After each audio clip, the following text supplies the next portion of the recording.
This episode of the Gamerheads podcast is brought to you by Seven Bridges Premium Gourmet Yum Yum Sauce. Enhance every bite with our savory blends of flavors, perfect for meats, vegetables, and crispy treats. Whether you're dipping, drizzling, marinating, grilling, roasting, or snacking, Seven Bridges Yum Yum Sauce takes your culinary experience to the next level. Get yours today and make every meal a gourmet delight. Hi, I'm Celia Schilling from Yacht Club Games. Hey, this is James from Megacat Studios. Hey folks, this is Matt, aka Stormageddon from Reignite and the Fun and Games podcast. This is Stephanie from the Boss Rush podcast and the Boss Rush Network. Hey, this is Mark and Keon from Bunte Avond. Hey, this is Sebastian with the ProNerdReport.com and the Single Player Experience podcast. Hi, this is Chris. Mike. And Garrett from Daylight Basement Studio. Hey, this is Baron J67 from Level 1 Gaming. Hi, I'm Jacob McCourt from the Left Behind Game Club, Crossplay Conversations, and Video Game Trivia.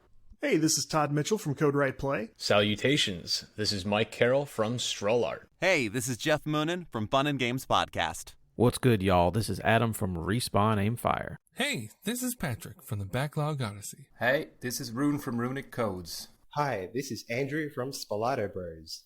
Hi, everyone. Jill Grodt here from the Indie Informer. Hello, this is the Crypt Master, and you're listening to Roger you're listening to Roger on the Gamerheads podcast. And welcome to another episode of the Gamerheads podcast. My name is Roger. Along with me, I have a full cast this week. We have Jake. Hello. And Zeb. Hello. And joining us for the very first time in like 6 months, the president and CEO, Phil. Welcome. That's me. That's back. You're back. Welcome back.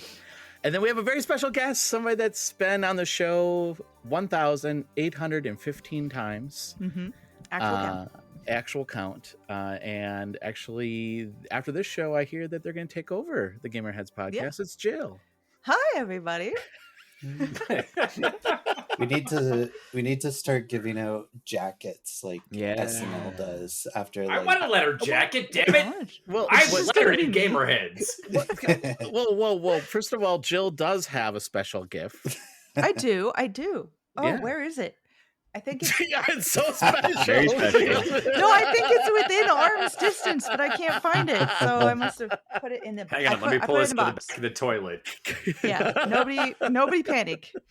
I do have a special toy, and I really appreciate it, Roger. Yeah, that's right. No, it's a token. I made a token. It's part of the 7 Guests Club back in like 2 years ago. Actually, your first appearance was like 2 years ago, Jill. Oh, dang, really? Yeah, Is that it? Isn't that crazy? I know, it feels like it's been longer and shorter at the same time. Yeah, I know. Because it was like right before you started the Indie Informer. Like right before you started the Indie Informer, I think. Or right after, I think, even. Or right after. Maybe it was right after. It was like right either in the beginning or right before. I don't remember. Right. Very early days. Very definitely. early days. Yeah. So before we begin. You worry about you, Roger. I got me under control. Okay. All right. Before... Yeah, welcome back. Yeah. Can we all just interrupt Roger before he can say before? Yeah. Before we're here before? Before what, Roger? We're waiting. Well, I was going to say, Jill, why don't you tell us about yourself before we begin? So that way, if this is the first time anybody's listening to the Gamerheads podcast, they might be like, who is this Jill person? Actually, they might ask who all of us are, but let's just talk about Jill. We can all ask who we are as people to ourselves. How long are we planning on going tonight, Jill? Because I got a lot of time to answer that question. As a person, man. Yeah, we got a lot to dig through. There's a lot happening in my life. I got a couch somewhere around here that I can lay on and talk to you guys if you want me to. I like it. Who am I? I feel like if people are just tuning in for the first time, they've learned a lot about me. This is my junior editor behind me here. I see him. I am the founder, it's a weird word, editor-in-chief of the Indie Informer. I started my career with Game Informer. If you haven't gotten your magazine subscription, go get it now because there's a reduced price. Go check it out. Right, I got it. You may or may not see me involved in some way? Scoop? What? Not in the first issue, but yeah, we'll see. No one heard that. Everyone be cool. Chat be cool. Is this Chat be cool. breaking news? Is this breaking news? I think that I've hinted at it at various places. Oh, but, oh wow. Okay. This is the biggest hint I've dropped so far. Okay. So yeah, I worked with Game Informer. I was an intern. I got picked up for a full-time job. And then everything happened that happened. I left during one of the last waves of layoffs, and I started the Indie Informer. It was called that because that was my nickname while I was at Game Informer, because I've always loved indie games. So I thought, why not just start an entire channel based off of what I like to cover, and that is indie games. So over at the Indie Informer, you can find all indie exclusive coverage, from reviews to previews. A lot of Summer Game Fest previews going up right now. My email was blowing up. I was like, oh my gosh, Jill, you are really busy. Sorry. Well, it's not just me, Roger, because I the know. Indie Informer now has revealed one of its new contributors. I'll say it like that.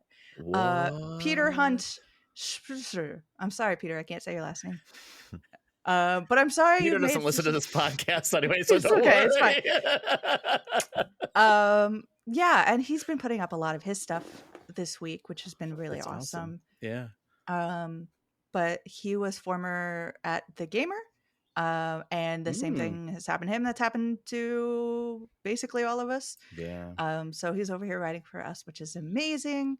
And everything's going really well with the site.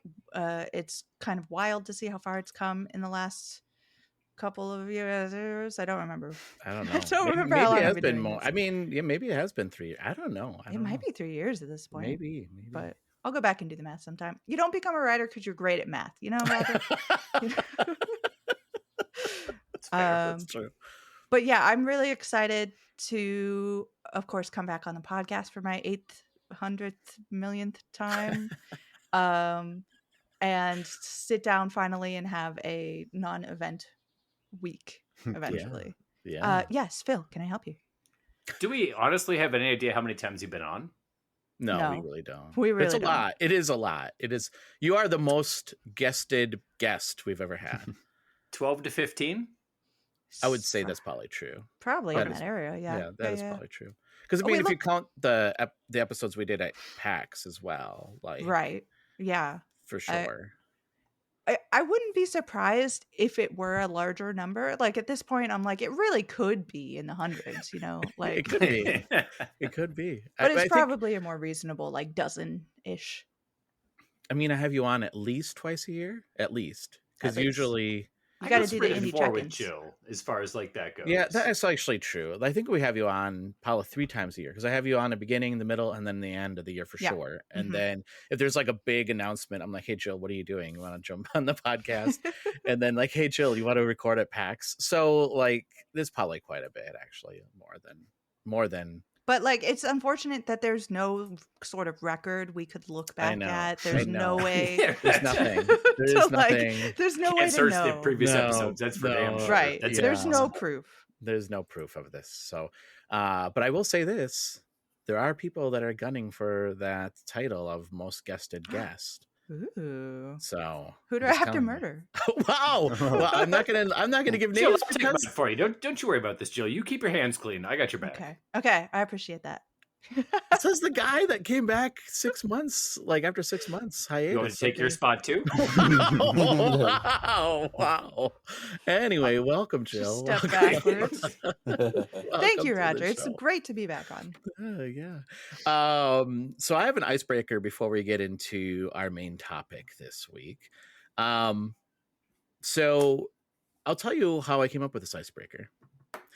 So last year, my son, who was 9 at the time, was playing soccer. And the team that he was on, the coach, now these are 9-year-olds, 10-year-olds, actually 8-year-olds and 7-year-olds. So these are like a mix of young kids, right? And this coach that he had yelled a lot at the kids. And would say, what are you doing? Why are you kicking the ball up the field in the middle? Why would you do that? And like got really mad at these kids and was like really like he just was very like he didn't understand kids. He didn't get it. So I said at that point, I turned to my wife and I said, I should coach and build these kids' confidence. That was last year, Roger. Mhm.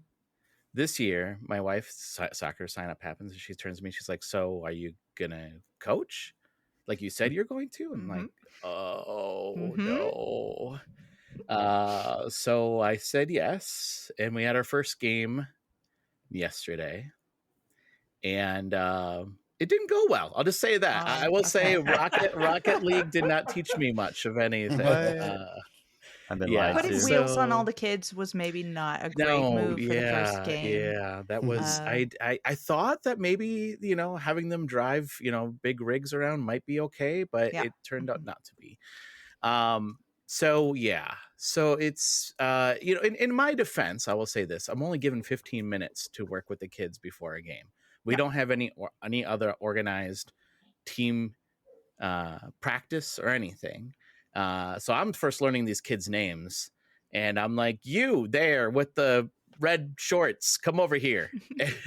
Call them by their numbers, Roger. Call them by They their don't have numbers. They don't have numbers. Oh. Okay, well, that's the first thing you need to change. Yeah, if I had numbers, for sure.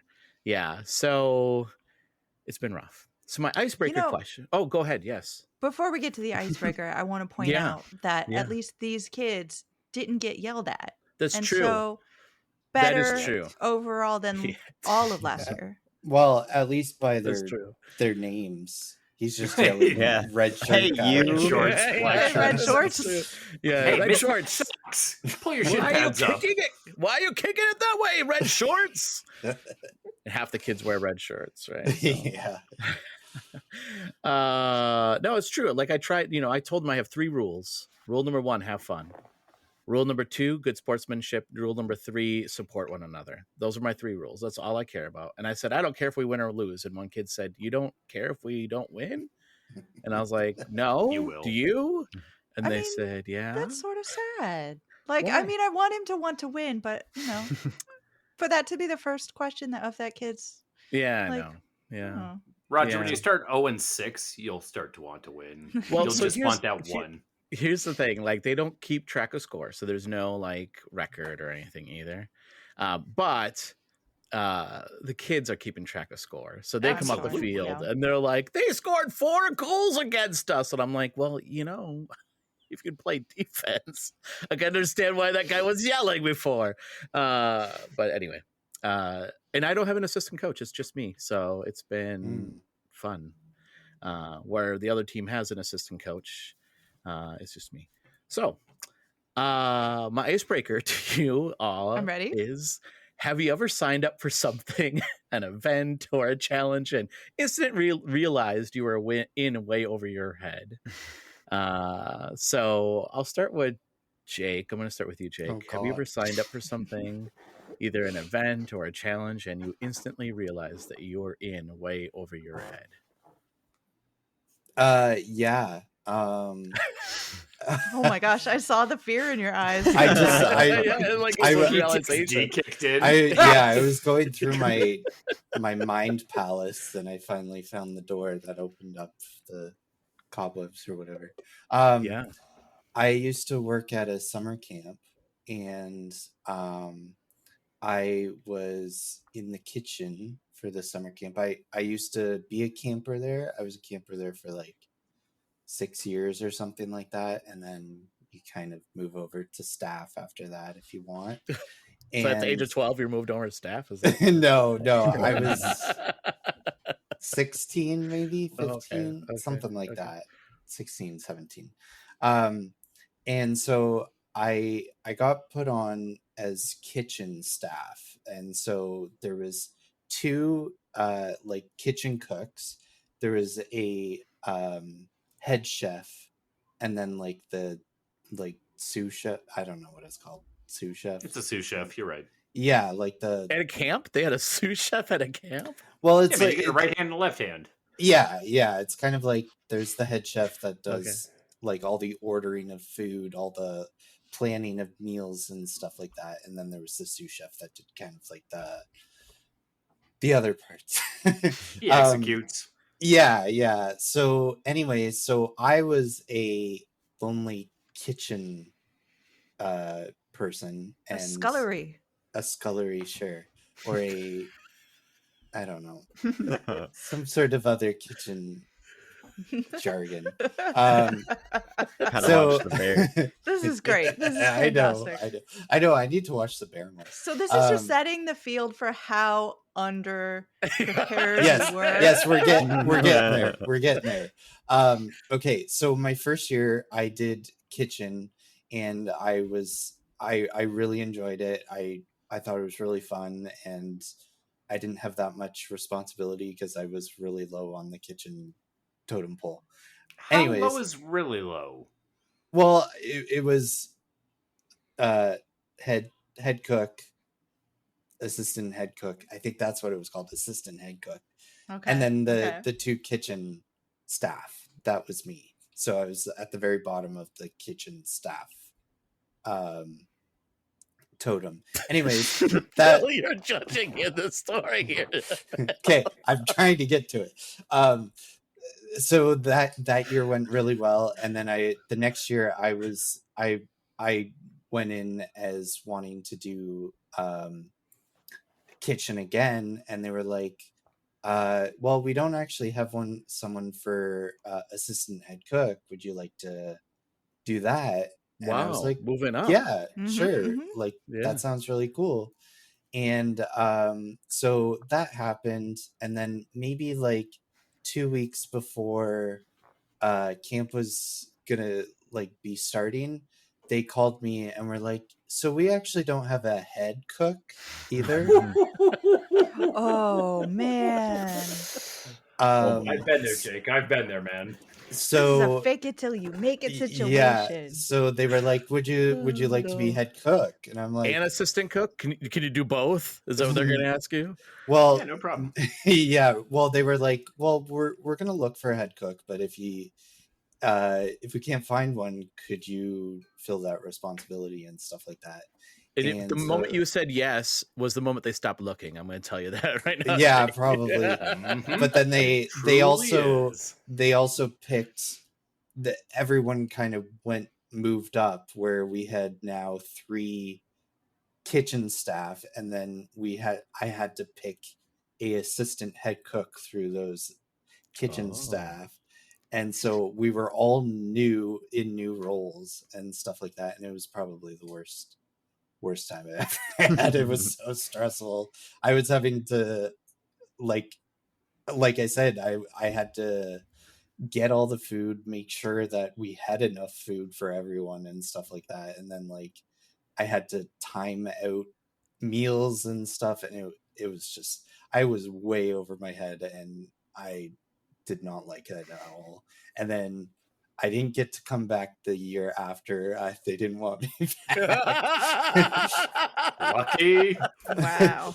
But then I came back the year after, and I was like, you know what? Put me as kitchen staff. And I went all the way back to the bottom, and it was the best year I had. I was so happy about it. So yeah, that was the time that I feel like was way over my head. Fair. So, Fair. Yeah. Yeah. Zeb, what about you? Man. Is it this moment right now trying to talk Potentially. that story? Feels like it. Really, the only one that came to my head, and I'm not alone in this at all, and anyone that says they didn't feel over their head, they're lying, was a boot camp for the Navy. Oh. Like, yeah. You were in the Navy? I was in the reserves. And Okay. so those first few weeks is just a complete 180 to what you're used to in life, and I don't like change. So I was very like, don't tell me what to do. Don't do this. I don't like this. And I was really close a couple of times to just walking in there and be like, give me a plane ticket home. But I don't know. And then I don't know, something clicked, and it stopped being stressful and started being fun instead. And so, I mean, I guess stick with it if you can. If you feel like you're over your head in something, I don't know, stick with it, and maybe it'll get better. And Not all, So every time. I don't know anything. I don't know anything about the military. So help me understand. Can you not stick with it if you sign I up? mean, Can you just say, I was going to I'm ask that done? as well. It gets Yeah. it will follow you if you don't. What does that mean? It means it like no, at least okay. So now I don't even know how true this is, but they used to say like if you get anything but honorable, you could never work for a company, The government again. Well, the government or a company that has a contract with said government. Oh, interesting. And then they said like even McDonald's has fast food places on base, so they have a contract, but you wouldn't even be able to work for them. So that was how they basically said if you quit, you're basically screwing every chance you have at doing anything else with your life. And I was like, okay, that's fun. But at certain points, you're just like, I don't care. I'm like, how long were you in Naval Reserve for? For 6 years. Okay, cool. Yeah, it was fun. Wow. That's a good I story. grew up on an Air Force base. My dad was Air Force for 24 years. So I kind of understand and get the gist of how that entire thing works. Yeah, So I feel like those are the only people that would go into boot camp and not feel completely overwhelmed are the ones that have military families already. And that, because I mean, they're already growing up in boot camp most of the time. So notice you didn't see me join the Air Force. It's also, yeah. Thanks, Seb. Phil, I'm gonna go to you next. Oh boy. Where do I go with this one? So I had a situation very similar to yours, Roger, where I coached Little League for 3 years. Yeah. And they were a bunch of 10 to 12-year-olds, which is like you described it the other day as herding cats, because it is very much that same way. And soccer is kind of similar to baseball in the same aspect as to like, you need to focus, otherwise you're just screwed. And kids don't focus. Let's be real about this entire thing. And I remember pulling aside our shortstop. I wish I could remember his name. Unfortunately, I don't. And I mean, this was probably 6-7 years ago now at this point. And like, he was just sitting in the sand, drawing hearts in the sand. And then I'd look up and all of a sudden he's just chasing a butterfly. And I'm just like, what are you doing? You got to focus a little bit. And he's just like, yeah, but butterfly. And I'm like, word, butterflies are dope. But here's the deal, man. There's going to be a ground ball hit you at some point. You just got to turn and throw to first, okay? Yeah, no problem, coach. Sits down, starts drawing in the sand again. I'm just like, all right, fine. I get how this goes. Cool. So yeah, that was one of those times that I was in over my head and I didn't realize what I was getting into because I was just like, I played baseball. I can coach baseball. And then I didn't realize what coaching kids entailed. But also very similar to Jake, I'd been a lowly little ass line cook for a decent sized chunk of my life. And all of a sudden the golf course that I worked at needed an executive chef and I raised my hand. And first day on my actual job as an executive chef, I just went, oh boy, I have no idea what I'm doing. All of a sudden it came to like menu creating, stocking coolers, lining all that kind of stuff up. And it was very, very overwhelming trying to cook. Like we were doing weddings for 300, 350 people at the golf course. And like my first one rolled around. I'm just like, oh my gosh, I don't know how to do this. Yeah. And like fight or flight kicked in. And luckily enough, we pulled off the entire thing. And it's clearly turned into a career for me at this juncture as living in a kitchen and in a restaurant. But it was like I was in over my head for that entire first year. And like that's where half these gray hairs came from. The other half came from the current job. But I mean, yeah, those are just two examples of times that I knew that I was in over my head and I didn't really realize it until I got there. Nice. All right, Jill. I saved you for last because I figured you're going to have an amazing story. Oh, good thing I do, Roger. I knew it. No, I think I was thinking back on all of basically any job I'd ever started. And I'm like, yeah, I think you should probably, like, if you're doing it right, the jobs that you pick should feel a little over your head. Yeah. Maybe that's just to make me feel better about no, it's a very real thing. Yeah. I think the real, like, pinnacle of this though was the Game Informer internship, because prior to this, for almost 10 years, I had been in museums, and that I thought was going to be my career, and I decided to make this major shift. And so in order to be an intern, Game Informer is in Minnesota, so I moved from California, very California native here, to Minnesota in the cold months. So it was like I didn't know anybody there. I was very cut off. I was very like my husband stayed back here. I was going to ask, so were you married? You were married. I was married at the time. Okay. Yeah. So he stayed back and visited me, but it was like a very, very lonely adjustment, and realizing like I'm about to go into this thing that I've never done before. Like, of course, everybody kind of like is a game journalist in their head if they're at all interested in this space. It's like, oh yeah, I'm gonna write my review and it's gonna be great. And I'd been on like forums and stuff. Yeah.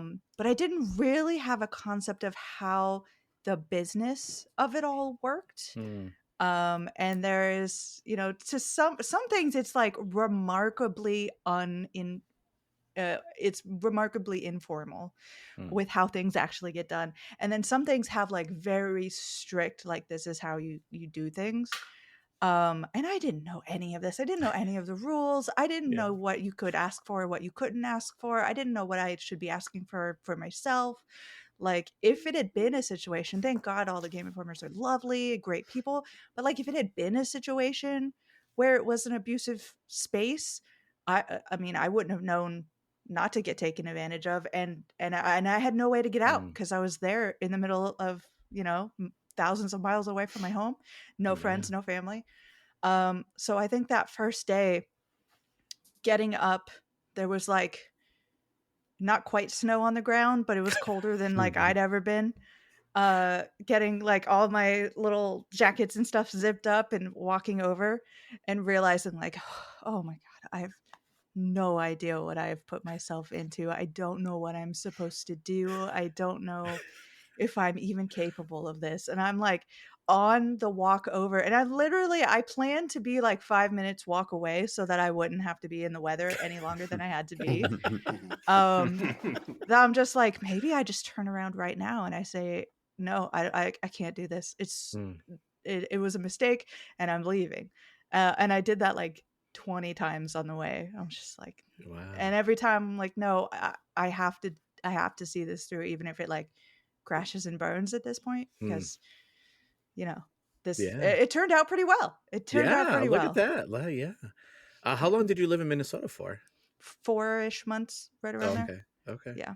Did you into all the cold ones? Yeah, I was gonna say, did you experience the cold months or? I think I left in the beginning of December, so I got to miss out on like January. Oh, you didn't even get to cold yet, Jill. I You were still in warm. Nope. True. I mean, that's kind of what people insinuated, and I didn't want to stick around any longer. It's a real thing, man. Yeah.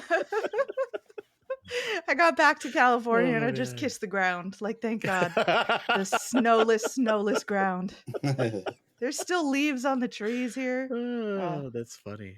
Well, I'm glad that Zeb or Jake is from Canada, right? Jake is from Canada. Jake is? Yeah. Zeb is from... Can I ask what part of Canada, or do you not want to disclose it? Oh, Ontario. Okay. Maybe an hour from Toronto. I'm assuming an hour north, since Toronto's on the border. Yeah, you get cold up there. No. You're far enough off the lake. How the fuck are you south of Toronto? Toronto's pretty far up north. But speaking for Southern Ontario, yes. I'm apparently geographically challenged. But I thought Toronto kind of just like nestled up to... It does nestle up to New York. Yeah, but then there's a whole other dip that it goes down. So yeah, it's a whole thing. All right. That means you're actually probably further south than I am, because Toronto's further south than Minneapolis is.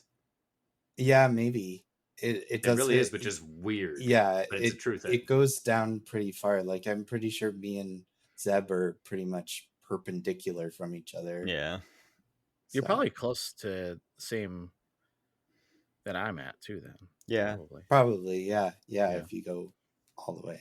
Yeah. He's like 4 hours I'll move east. to California if you want it. No, thank you. I like the snow. I tried it once ground. before. Yeah. I do like seasons. Yep. I do too, Okay, as everyone always. says that. Everyone says that. Until but they we don't just have 'em. have the good ones. You know? But It's do like, you- I mean, You have it does depend construction though. If year you're, round. That's not yeah, good. if you're in LA or in San Francisco, like if you're in a major city, that's true, but I don't live in a major city. So like I get a lovely spring, I get a lovely fall, But do you winter's just get kind of like coldish, do you and get then What's fall with like coldish? the Yeah, I like get the leaf colors. changes. Yeah, I get leaf leaf changes? Yeah, Okay. Yeah. Mhm. Like I just I browns think and oranges and greens. Browns and oranges, and it's beautiful, reds. lovely. You can Okay. see it Also, from Jill, out there. palm tree leaves don't change colors. I know. yeah. That's true. That is true. They just catch on fire. That's all. I'm like, it's pretty warm out today, and I'm seeing the wind, and I'm like, this is prime like Oh, boy. wildfire Yeah. setup. So Mhm. I'm like, I hope my hills don't catch fire. But the fire season is a very important season for California's ecosystem, wildlife situations. So, like, it's okay that it happens. I just don't want it to happen at my house. That's fair. Yeah.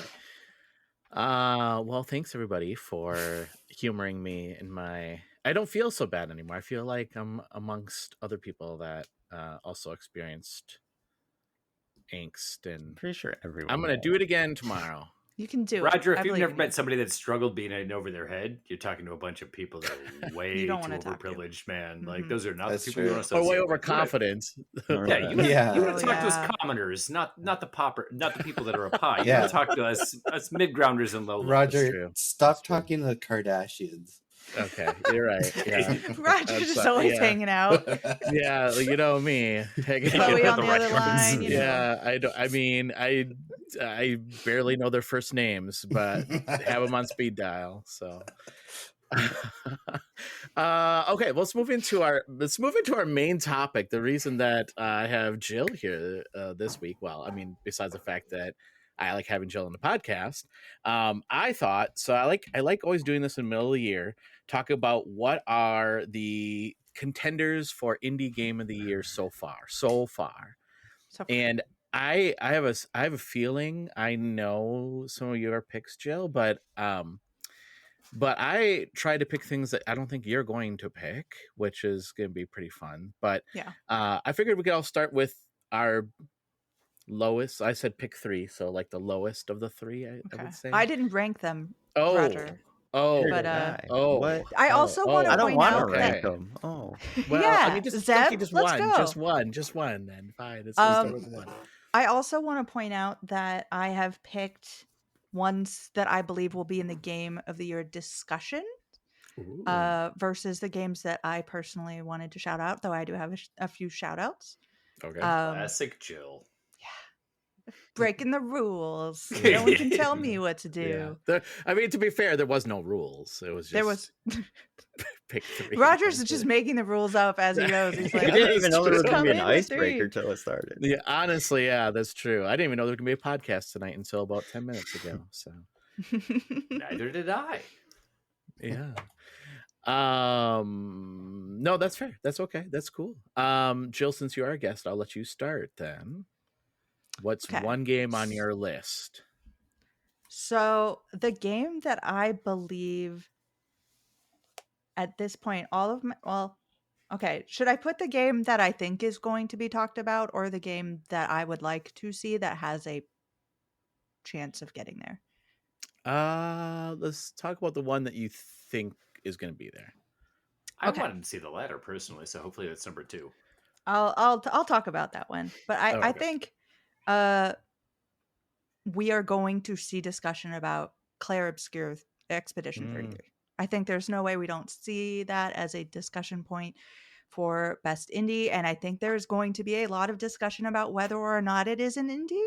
Yeah. I do count it, but I think that's going to be like it's going to get lots of love and lots of discussion, and it is. I have not actually played it because I know. Well, I've played it, but I haven't like actually. I've gone hands on with it. I've previewed it, but I haven't actually dived into the full experience because I know it's gonna take hundreds of hours away from my life, and I need those right now to be playing everything I need to be playing. So I'm speaking of Ben Starr, of course, Yeah. voice in the game. Yeah.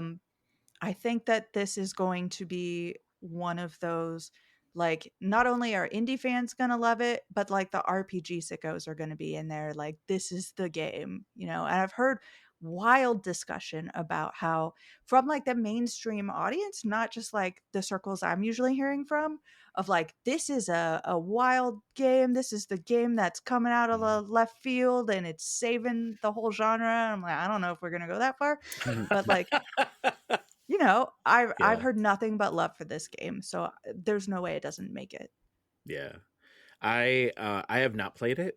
I haven't touched it yet because I'm too afraid of it because of it's so big, right? And I'll be sucked in, so that's why I haven't played it. It's a big one. That's what I was going to ask, is if anybody here has played it, because I want somebody to convince me who has fallen off of the RPG train to check this game out, because I think the last RPG that I actually fell in love with was Legend of Dragoon. Mm-hmm. And I've heard a lot of likenings to Legend of Dragoon, which is a selling point for me. But I also just like turn-based RPGs. I can't do it anymore at this point in my life. Like, I don't have the patience for it.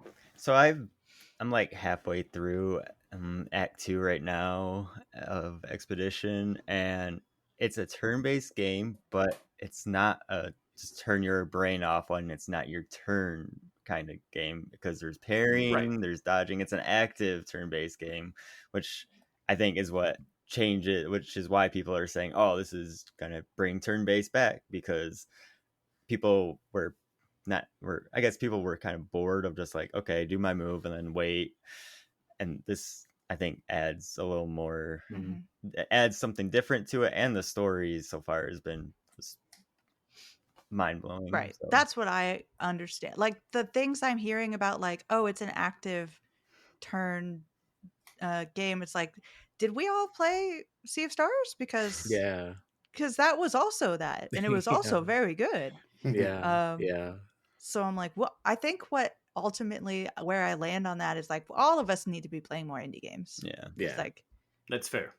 It's what y'all need. It's what apparently a lot of people have been craving, and they just, until they see that like high production value, they're afraid to jump into a game because they assume it's going to be a low quality experience. Yeah. It's not. Indies are great. Yeah. I also didn't realize that Clear Expedition 33 was an indie game until this exact second. So you just caught me with my pants down. Proverbially, not physically. They're still on. I can stand up and show you. No, please don't. I'm good. Yeah, no. Yeah, we're good. But my pants are on. I believe you. Yeah. White I guess I didn't. No one's gonna get that reference, Roger. It's just gonna make you laugh. Yeah, that's right. I also didn't know that was an indie either. I guess I assumed it was not. I guess I didn't know much about this game. It really very much depends on how you define, and that's where it's one of those gray, what I call a gray indie. It is. Some people will not consider it because of the way that it's financed and the way things have come together, but like. For me, I think it counts. I mean, because it was a bunch of devs that left bigger companies to create this game, so they went indie and independent. Yeah. I don't. I mean, I guess from my standpoint, I don't. It's the times. I mean, I don't mind if they have like a lot of marketing power behind it. That's pretty cool, right? Like, I want to see more indies have more marketing power behind them. Yeah. It's when you have. An indie game, and then it's being published by a non-indie game developer. Looking at you, typically. Yeah. So this one is Kepler. Oh, okay. So it's not that's total indie. It's totally an indie thing because you're looking at like Bionic Bay, and nobody has a problem saying that Bionic Bay is an indie. Yeah.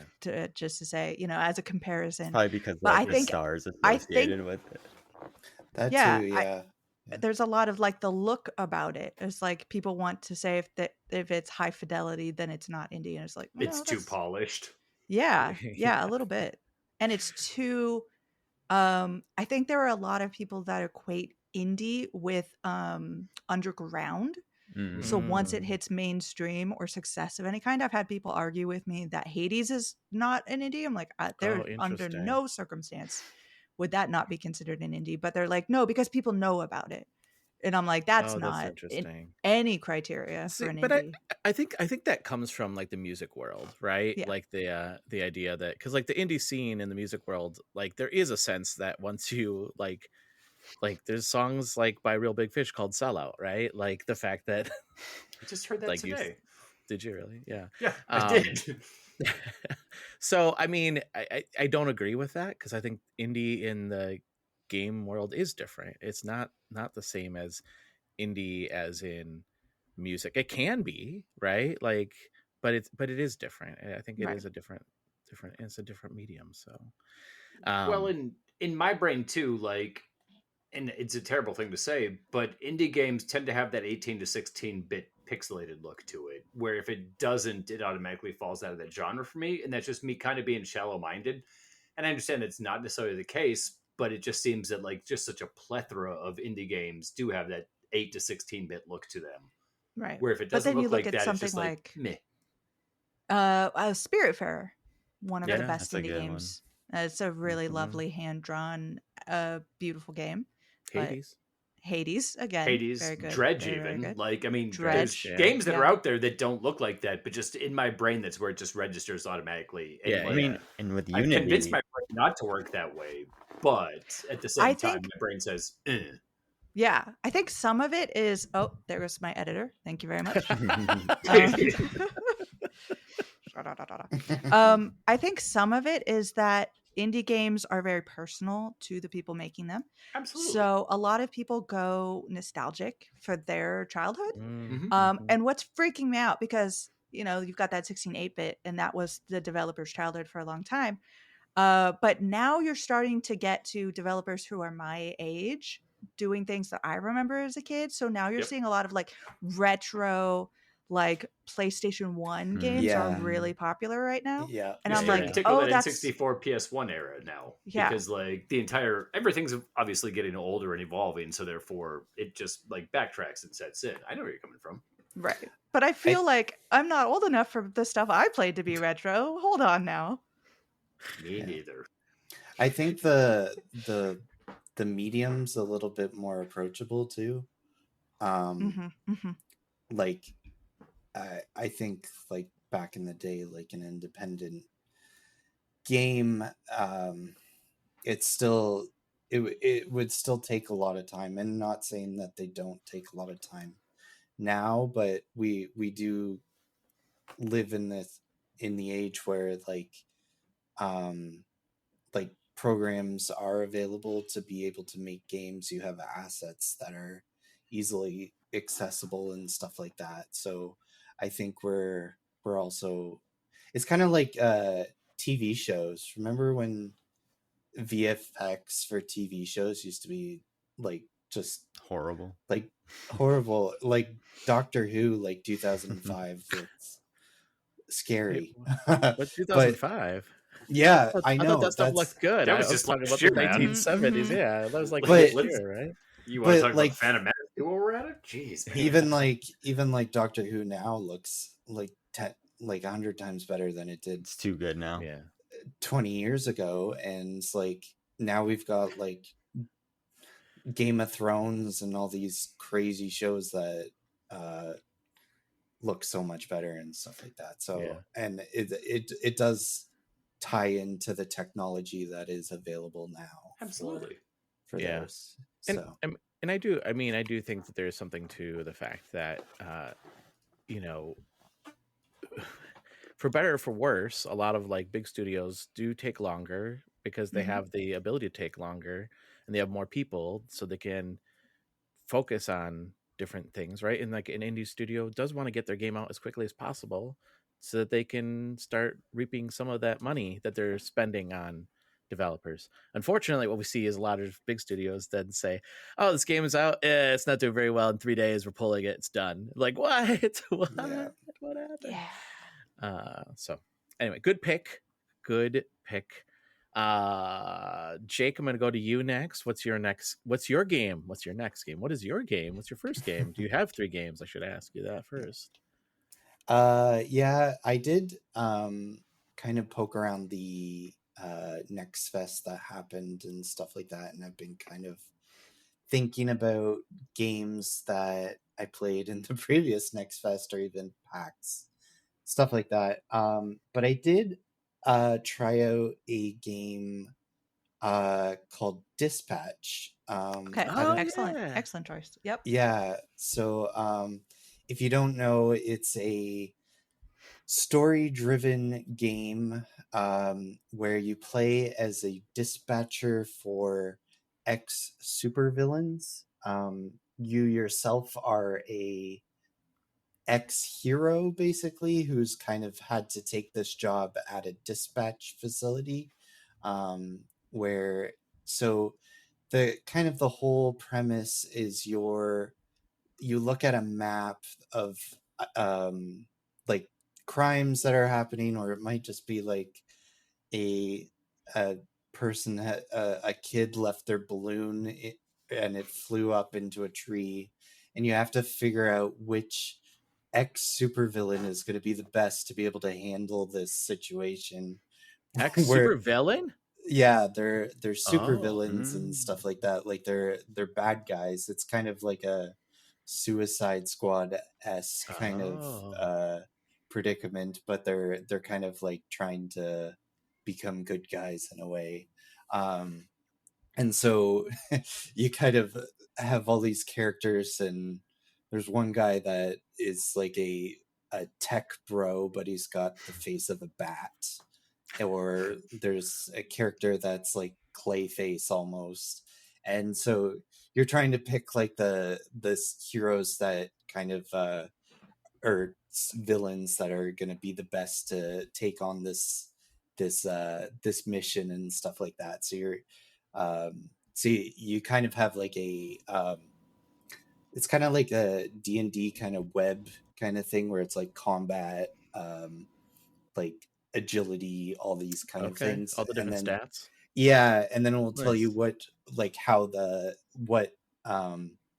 so you're trying to pick one that's going to work best for that, and then you kind of get like at the very end it will say like what the mission was, and then it will like it kind of does like this like Pong-esque ball that kind of goes around, and you're trying to get it to like go right in the center.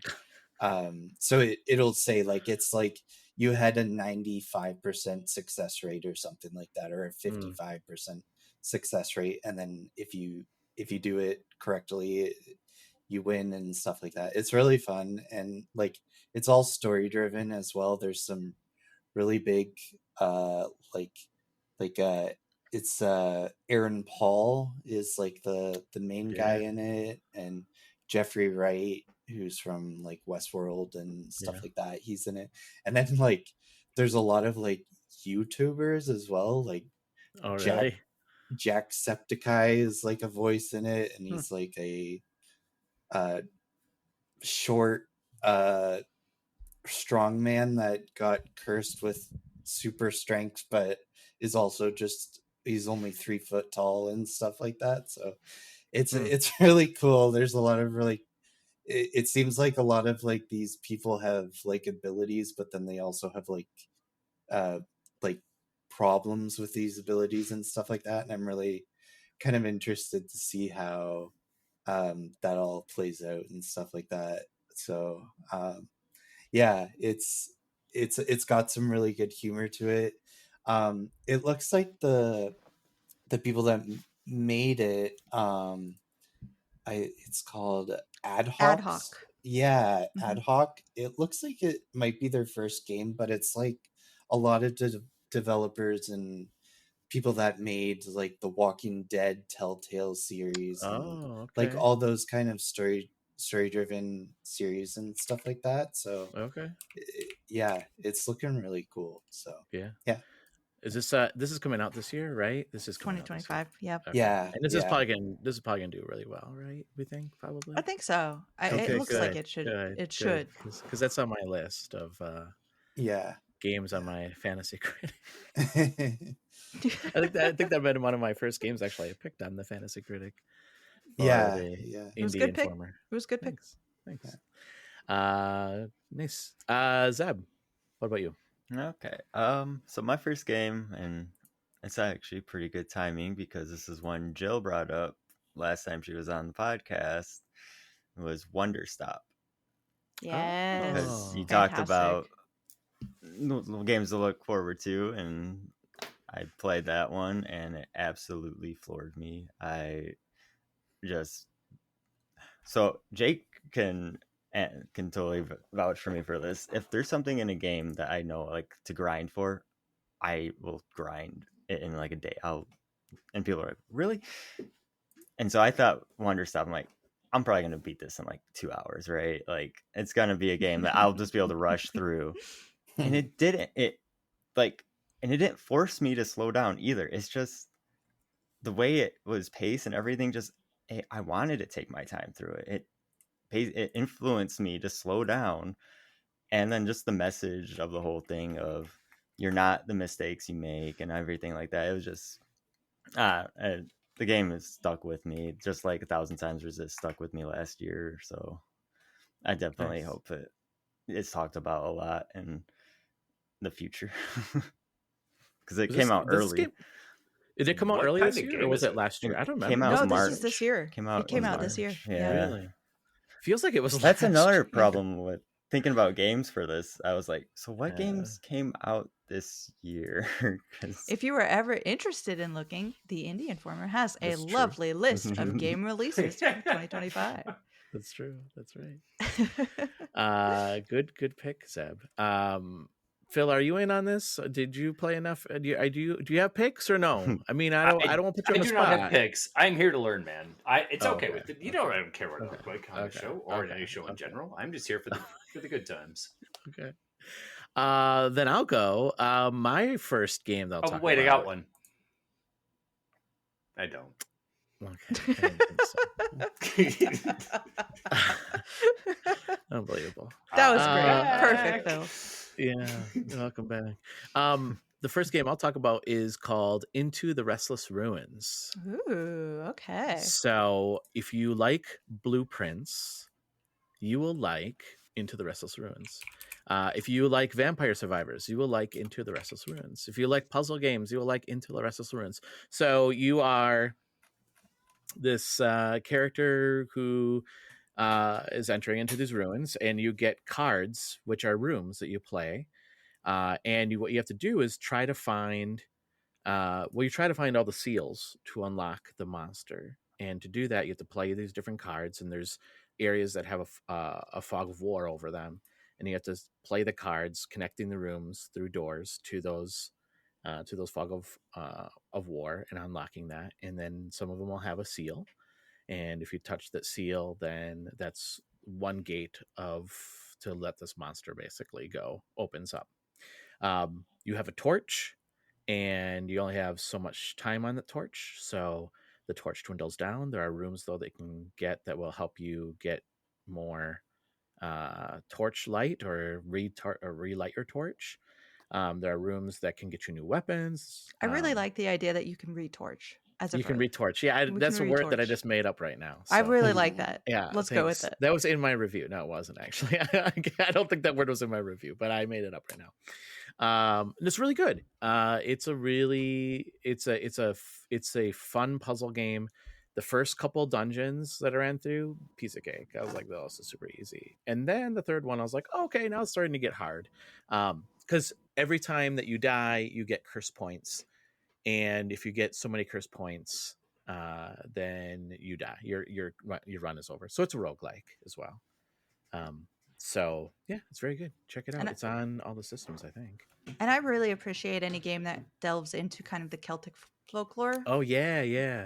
Mm-hmm. Yeah. Have you played this, Jill? Bit of that. A smidge. I wouldn't say that like I've really delved into it, but like anytime someone pitches me with like Irish, Celtic, Scottish background game, I'm like, yeah, hit me up because I'm ready to see that. They're like, we've got Scandinavian nations like covered at this point. Let's move over just slightly. Yeah. We're ready to go. Yeah, and they do boast that there are you could learn some words and I haven't, but no, but yeah. It's cool. You could. I won't. You could. I I won't. I There are barely so could- few of the Gaelic words that I retain. Like I feel like I have them for a second, and I'm like, oh yeah, I finally have it, and then no, it's gone. Yeah. I mean, I barely speak English. I mean, you heard me retorch. So I mean, Retorch. You're just retorch. making up a new. You're That's right. retorching the language. You know, by the end of this podcast, you too can speak Roger. So, I'm fluent. Yeah, you're fluent. I will say one thing though about this game. I was disappointed because I did not find it on the Fantasy Critic site. Because the moment that I started, because I got to review this game, so I was playing it quite early, and I was like, "Oh, this game is going to do really well," and I couldn't find it, and I was really sad because I was like, "I would have. This is my Balatro. This is the Balatro. This is my Balatro," and that wasn't on the Fantasy Critic. So I think if I remember correctly, when I first got code of this was at a bad time to get attention from people. Yeah. So, and that happens a lot with indies. Unfortunately, you have to really like decide when you're going to release, and that's a big deal because you know, if like the next God of War comes out, like people are going to be on that. But if it's like a game from a developer people haven't heard of that is not necessarily on people's radar, you're not going to get the same kind of coverage. If you're dropping right in the middle of PAX, or if you're dropping right before Summer Game Fest, than if you were like early January when people don't have a lot to check out. Yeah. What unfortunate, but sort of, you know, reality of indie world. Yeah. Stuff. For sure. Jill, what's another game on your list then? Well, you just mentioned it, so I'm gonna say Blueprints. Oh my gosh. I knew that game was gonna be on your list. What an amazing game. Like, I got to the end credits fairly quickly on. I want to say in like the 10-hour period. I now have, I want to say 60 to 80 hours in the game, and I have not found the bottom of the rabbit hole. I am unbelievably like, I had to actually stop playing like consciously. I cannot go into this anymore because every time you go into another loop of playing this game, there's another objective that you're like, okay, I just found this, so I want to make sure I can do that, but I'm still trying to do all of this. But for anyone who hasn't seen Blueprints, I always say it is it is a game that reminds me of a board game, which is Betrayal on on the Hill. So the basic idea is that you are the grandnephew of this eccentric old gajillionaire duke guy, Baron, who has passed away, and he has left you his entire estate, with the caveat that you can find the 46th. 46, I believe, yeah. 46th room. Weird they know about this game. Yeah, no, because it's a great game. Of his 45 estate house, his 45 room estate. So you walk into the house, and anytime you open a door, you lay another like house room tile, and so you never know exactly what you're going to get into. And your stamina is set in the amount of steps that you have, and I believe you start 50. I think so. Yep. So you can only walk through a threshold 50 times as you are playing this game.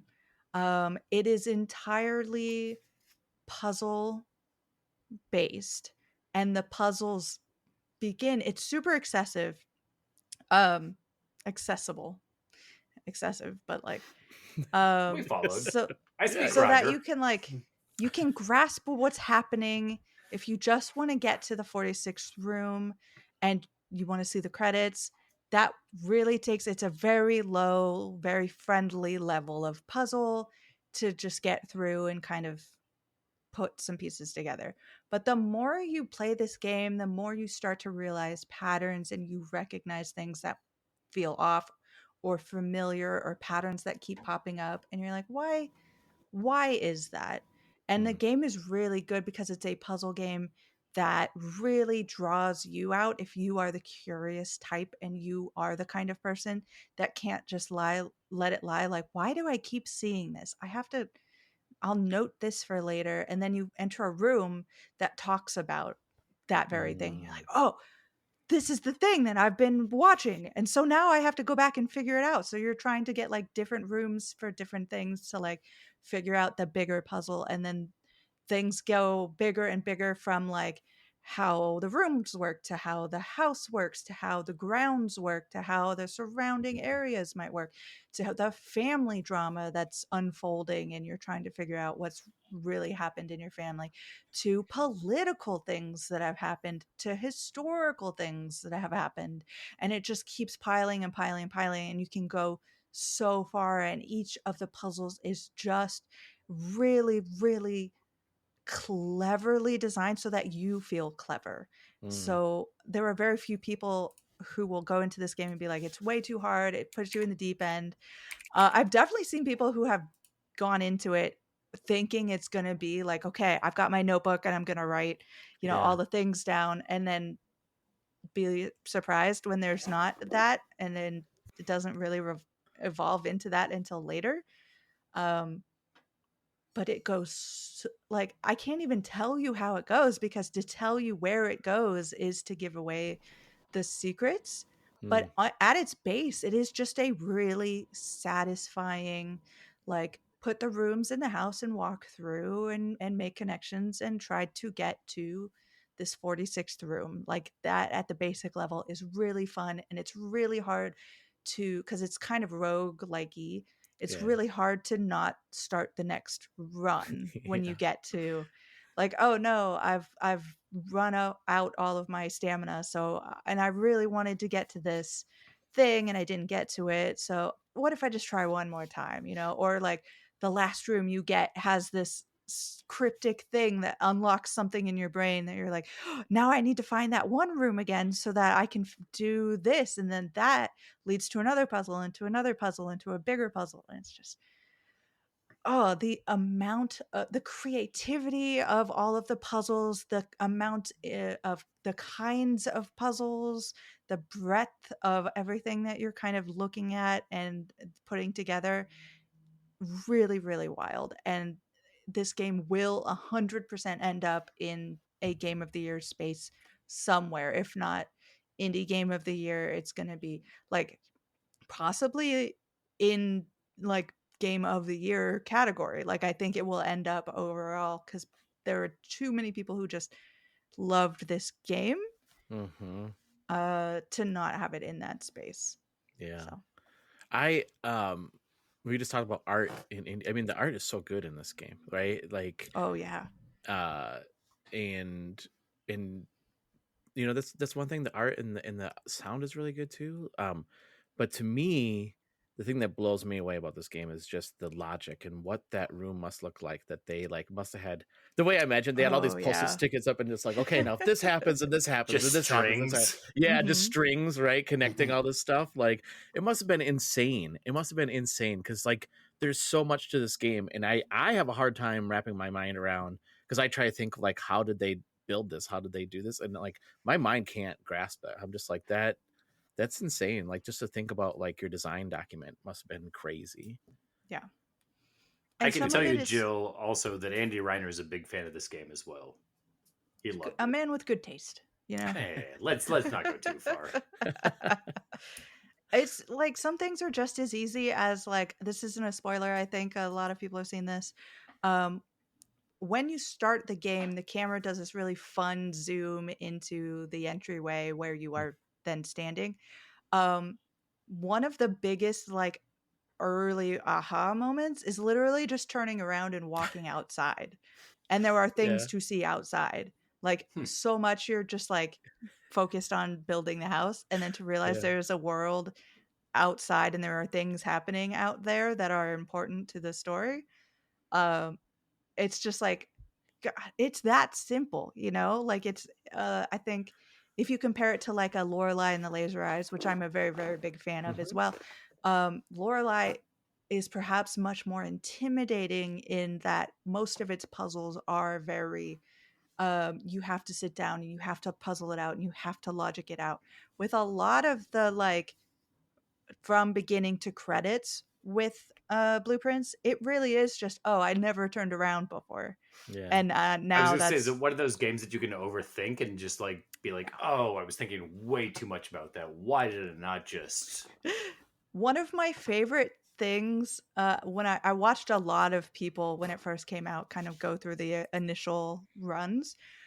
There is a billiard room, and there is a puzzle in that room that is purely math based. It's on like Yeah. a darts board Yeah, where you yeah. basically just have to like add 2 + 2 and then hit the numbers on the dartboard. Yeah. But there are so many people who go up to that and recognize it's some sort of puzzle, but they're like, it must be something about the room. So they're like analyzing how many balls are on the table and what numbers they can see and how many cue sticks there are and like where they're situated and maybe if we line them up correctly. And like people are going wild with what they think this is going to be because they've heard that this is a puzzle game that is about observation and stuff. And then they Yeah. realize it's just 2 + 2 to get the thing to open. It's really funny. I when I got to that, I felt really proud of myself that I figured out that puzzle all by myself. I was like, oh man, I'm so smart. But I'm not that smart, but, the other thing I was gonna say was really funny. I was watching Kind of Funny actually play this. I think Mike was playing it, and I think you were in the stream because you said, "Go outside, go outside." That's how I knew I needed the first time I played it. I'm like, I'm going outside. So that's what made me laugh because that's hint I picked up from you watching somebody else stream.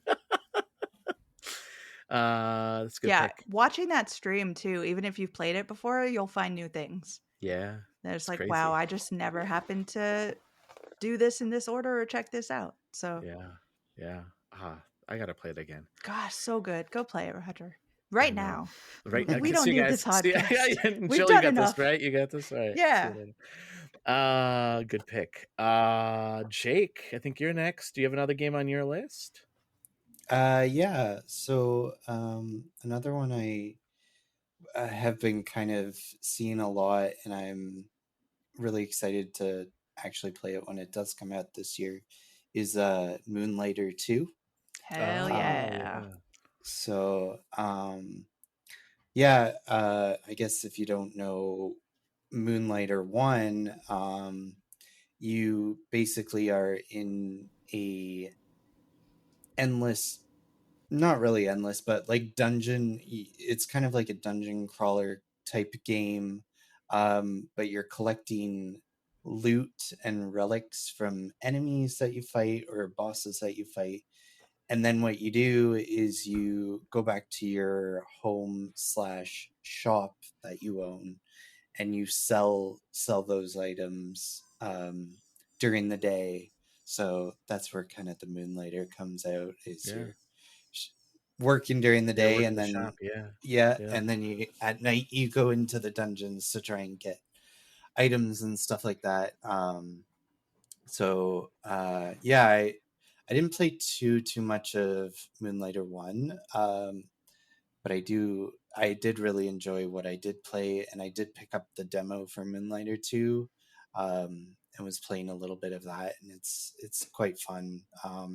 It's interesting because they're going away from the pixelated look of Moonlighter 1, and this is more of like a isometric type game, and it looks really nice. I really enjoyed it and stuff like that. And but don't worry, Phil, it is still an indie.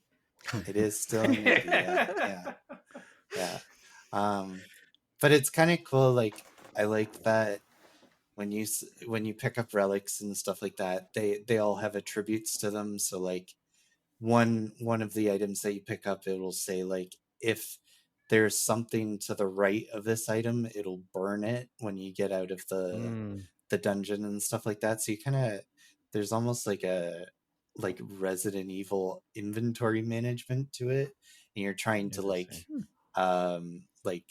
line up your relics. So like like one that I had today was depending on the amount of firewood that you have in your inventory by the end, it'll duplicate the money of the relic that you have. So there's certain things like that you kind of have to look for. It's really cool. I'm excited for the This is two. This is a big one. I think this is definitely, this is on people's radar. Moonlighter is one of the big indie cult classic darlings. Having a second one, people were very excited about. The fact that they changed the art style was very exciting. I think perhaps controversial. Perhaps some people were mixed on it, but I think for the most part, people are ready for that. I actually flew to Poland to play this game. Oh, wow. Yeah, right after PAX. It was not a great idea. But I think some of the big changes that you're going to see here are a lot more roguelike-y elements. So when you go into a dungeon, you do get the classic like perk system that you get Yes. to change that up. But you also see that in the shop. So when you open the shop, you get those 3 perks, and it changes how you are going to be able to sell things, or the cost of things, or anything like that. And then, of course, the inventory is a big change as well, because on the original, you would pick up relics and you wouldn't really know what they were worth until you got back to your shop. But for 2, you know what the base value is, and you can, by putting them next to different things, or doing, like you said, if you put this here, all the things next to it will be on fire and burn. But there's another relic you can pick up that's like, the more things you burn in your inventory, the more expensive this gets.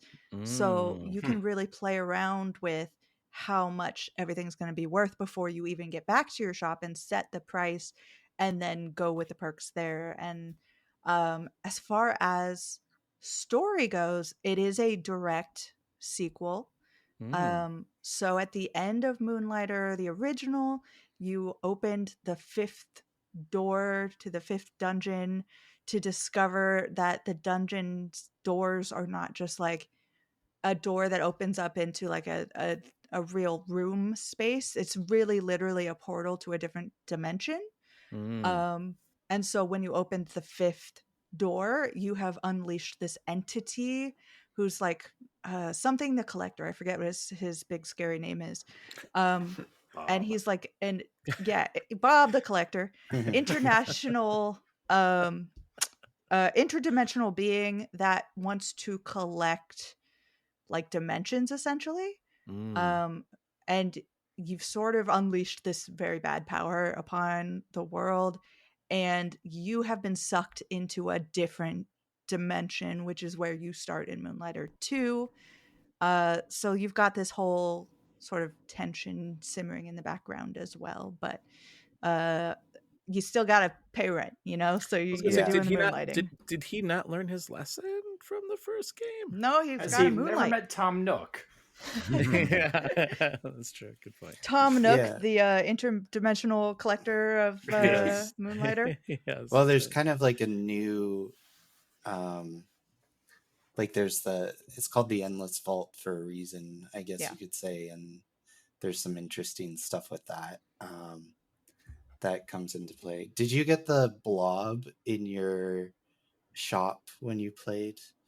I don't think so. Did I get the blob in my shop? There's like this blob cat that will show up sometimes in your and so when you open the shop, you can go over to it and give it hugs once in a while, and it gives you like a boost in your charm or something like that. So and they kind of streamlined how pricing worked in this game from the first game, because first game you actually could set the price of things, it looked like, and in this one it's more kind of like a barter system where there is a set price to it. Maybe this was just in the demo, I'm not sure if it actually does adjust later, but like you can and then you've got like charm, and I forget what the other one is that you get, but you can you use those to kind of like inflate the price on things and stuff like that. So yeah, it's really fun. I really like those games. So, yeah. And this one is confirmed coming out this year too. Is that It says 2025. Yeah. Okay. Yeah. Okay. So- I'm interested excited. that I'm we excited. didn't get any kind of real window for release because there's been a lot of push for press and to get coverage on Moonlighter too. So I'm like, what's going on? Something's got to be Yeah. happening. I wonder if they're doing exactly what you were talking about, where they're trying to find a date to put this out where it's not going against Like in the way of anything something. else. Yeah. I wonder also, and maybe I haven't looked, but like 11-Bit Studios is the publisher for this. I wonder if they're doing some kind of presentation. Not knowing anything. Don't be like, oh, Jill's secretly dropping hints. Yeah. She was in Poland. She knows everything. Yeah. No, let's let's just make that clear. There was no hints being dropped there. No hints dropped here. No. Listen, I had a guest on, and Phil knows. They said something, and it was just things that they wanted to happen, but people took it because of who they worked for, or where they worked, that was gospel, and it didn't go well. So, yeah. So just be clear on that. Zeb, you're up next. All right, my second game. I got Repo. If you want. Oh play. yeah, you guys love Repo. Oh yeah, You guys, well, I do. It hurts Jake's eyes. But yeah, I love the game. It's a great party game if you got a few friends and you want to just hang out and have some laughs for the night.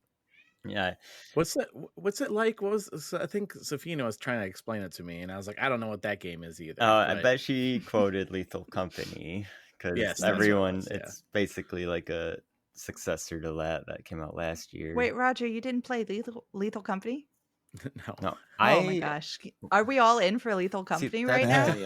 Yeah. I have no idea. What it's totally fine, Roger. It's a shop simulator. It's great. Oh, okay. Yeah. It's great. So that's tell me it's a lie. lie. Before Show I play me a the zombie lie. game.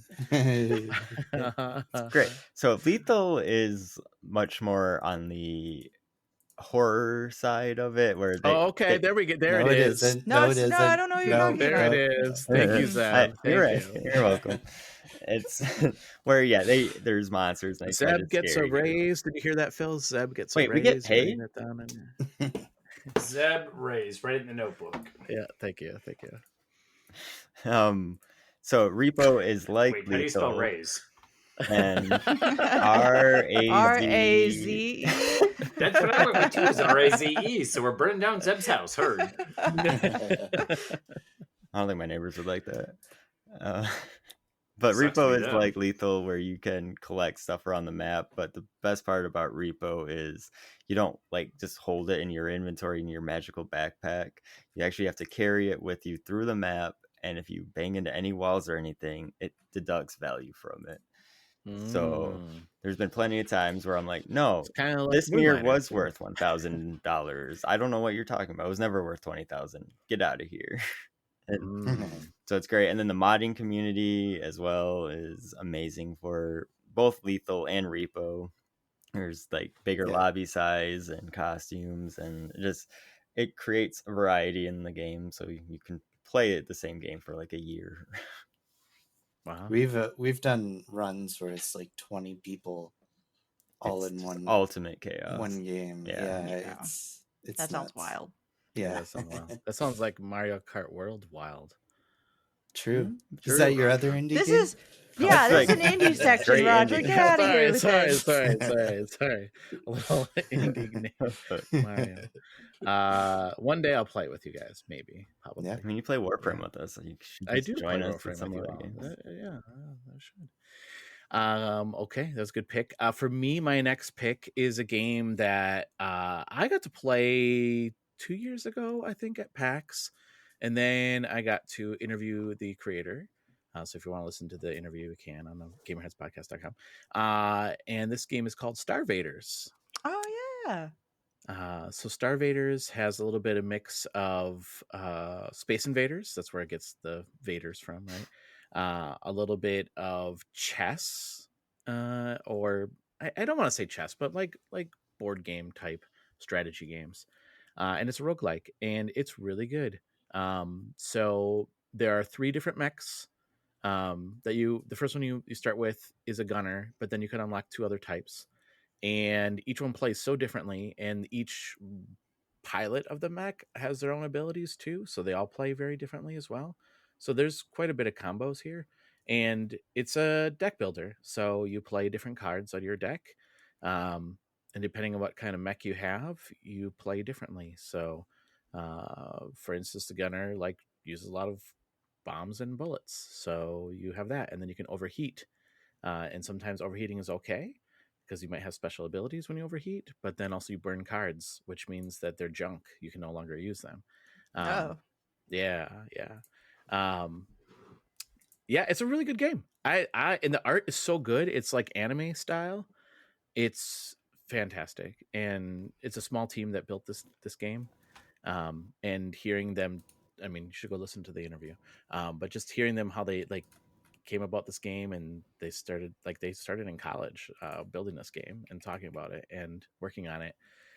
And then they just said, let's just do this full time. So they did. And it's really impressive. And I'm really proud of them. And it's a really fun game. So Nearly 2,000 overwhelmingly positive reviews on Steam right now. Wow. Nice. Wow. That's a lot. And also there's a review at gamerheadspodcast.com if you want.